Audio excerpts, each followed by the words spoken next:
We know why you are all here. You are all here to discuss what I have deemed the Zapruder film of the 2025 women's basketball season. It is May 5th as we're recording this. I don't think we will have any better content, hopefully I'm wrong, than the now viral video that a fan took of now former teammates Hannah Hidalgo and Olivia Miles having a conversation, we'll call it, Mitch, after, during, before, I don't know which it was, but it, of course, was during the WNBA preseason exhibition game that took place at Purcell Pavilion in South Bend.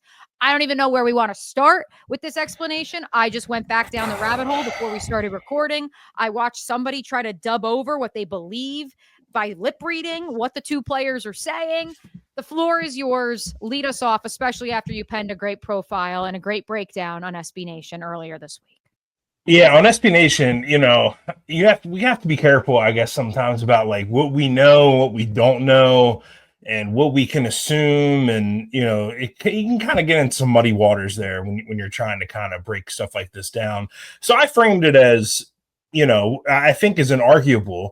These are two of the stars in women's college basketball having a seemingly tense encounter at a WNBA game that was in South Bend. As you mentioned, this was supposed to be, a celebration of Notre Dame women's basketball because the teams coming in here were, the Las Vegas Aces and the Dallas Wings, headlined by Jewel Lloyd and Jackie Young and Arike Ogunbowale, all these great players who played for Muffet McGraw and Neil Ivey when she was assistant. So before we even get into the video, like my first question, if like I ever got the chance to like inject Olivia Miles with truth serum to get an answer out of her, I wonder why she thought it was a good idea for her to show up to this game. Considering like it's been a month that you decided that you were going to transfer to the team that you lost to in the Sweet 16, and there's all this stuff swirling about how maybe you had been talking to TCU. Again, these are like, we don't know if that's fact. Those are rumors that are floating out there, speculation flying on the internet about, Mark Campbell potentially doing some tampering. You can go out there and find all the things that have been said about that. You can also find all of the rumors and speculation of what may have fueled this mid-February, late February downward spiral and epic collapse of what many believe to be not just the best backcourt in college basketball this season, but potentially one of the best backcourts we had seen in the last 10 to 12 years. Ever. I mean, I remember, just to kind of go back, in January, I saw Notre Dame come into Chapel Hill and just absolutely start to finish this boat race the North Carolina Tar Heels, who also made the Sweet 16, by the way, who had one of the best defenses in the country. And there were times where like my jaw was just on the floor because one play after another, Hannah and Olivia were just making these ridiculous plays. And it really did feel like, we said it on this podcast multiple times, like Notre Dame was the best team in the country. And they were ranked number one going into that game against NC State. And then I think NC State broke them somehow, some way, or things just kind of bubbled to the surface. This is the other part of like, before we get into the actual like substance of this video, is like, I don't know that we'll ever actually know what happened between Hannah Hidalgo and Olivia Miles, what actually unraveled Notre Dame this season. As I've said before on this podcast, you do not have post-game meetings of an hour or longer immediately after losses in February and March if there is not something wrong with your locker room. And that happened with Notre Dame twice between, their last 5 games of the season.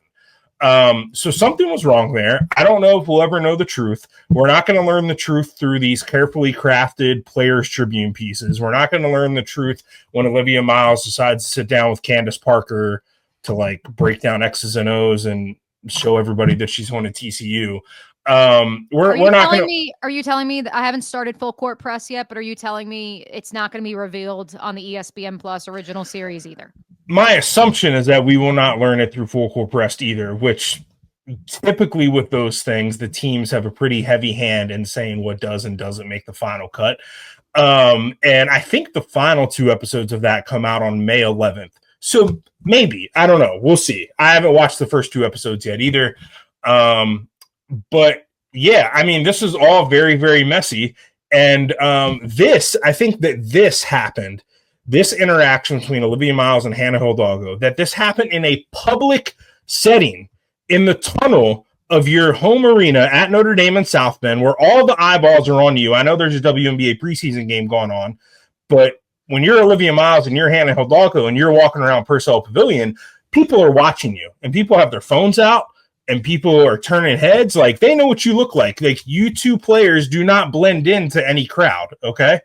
You may be sub 6 foot, but you do not blend in. Yeah. So like this happened in a public setting, and escalated to the point that it did, where a security guard or a cop or whoever that guy was, he was wearing a badge, and he had the sidearm on. I don't know exactly what kind of member of law enforcement he's with, but that he had to come over and say, y'all got to keep this moving. I think that speaks to the fractured relationship. Like, so, I know Olivia Miles put out that thing that was like, there's no beef, we're all good, da-da-da-da-da. And Hannah said, whatever's the best for her, that's the best for her, and I wish her the best. No. Something happened, and based on this interaction, like, that ain't true. Like, here's the other part of it too, and that was an eloquent and thorough breakdown, Mitch. If we're not going to hear it from the two sources themselves, I don't believe Niele Ivy's ever going to say anything. Because if only via actions, she has to be on Team Hannah if there is a side to pick, because that is who is still on her team. And so even if Niele Ivy was to tell her side of the story, I'm curious exactly what her perspective would be. Sonia Citron, at least in my estimation, is too lovely and too quiet. She won't say anything. She's off to the WNBA. She's the number 3 overall pick by virtue of Olivia Miles deciding to stay in college. I don't think she will ever spill the tea either. And so my question is, I don't know how we will ever get to the bottom of this, which is fascinating. And it's content being fueled by the college game into the W season for two players who won't enter the draft for a year to 2 to 3 years, which is rather incredible when you think about it. Yeah, Olivia will go into the draft after next season. Hannah's got to wait 2 years.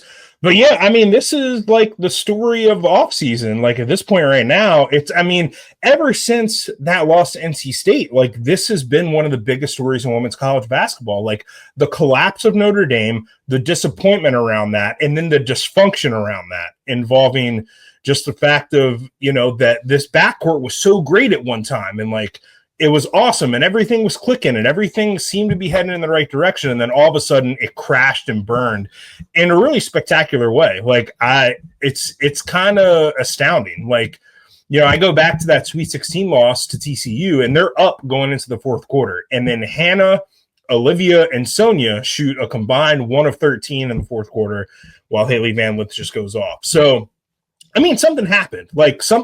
Something went off. I think the other part about this too is, like, these are two superstar players, and they played, Olivia no longer, but played at a program at Notre Dame that has its hands on a lot of things in terms of, like, crafting a certain type of image, and in terms of fulfilling media requests, and in terms of just making sure that their players are presented in the right sort of way.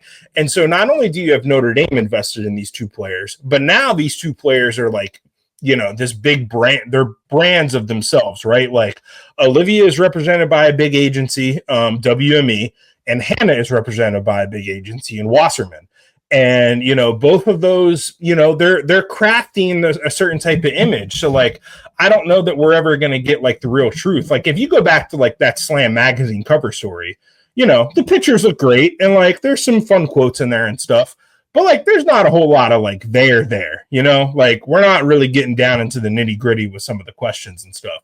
So, yeah, I don't suspect that we'll ever really fully know the truth. Maybe in, like, 10 to 20 years. Like, when, we get, like, a Shaq and Kobe sit down, like they did that one time on TNT, and, like, really hashed it out. I'm fascinated to see. Like, I don't think I think that Notre Dame and TCU only played each other last year because they were in the same MTE, down in the wherever that was in the Bahamas or whatever. Islands. Never forget, Notre Dame was undefeated in the Right. continental United States for 3 months, even if they lost twice in the Cayman Classic. 19-game winning streak before they lost to NC State. I don't suspect that they will be scheduling each other next season in the non-conference slate. But I will tell you, cowards. I will tell you that the NCAA selection committee, which new members were announced today, by the way, Maryland's interim AD is on the board this coming take that, season. Kevin Willard. See, there's still power to be had in College Park. We're going to get to that too here later in the program. That's right. I can tell you that the NCAA selection committee, if they get the opportunity, they will absolutely put Notre Dame and TCU in the same region, the same way that they did Iowa and LSU 2 years ago, the same way that they put Duke and Carolina in the same region. Like, they will absolutely try to cook up another Sweet 16 matchup between these two teams, or an Elite Eight matchup or something, because, as I've previously said, the committee's job is to make a television show. But just the video real quick, So I found the one somebody went through, and they tried to dub over what they believe they're saying.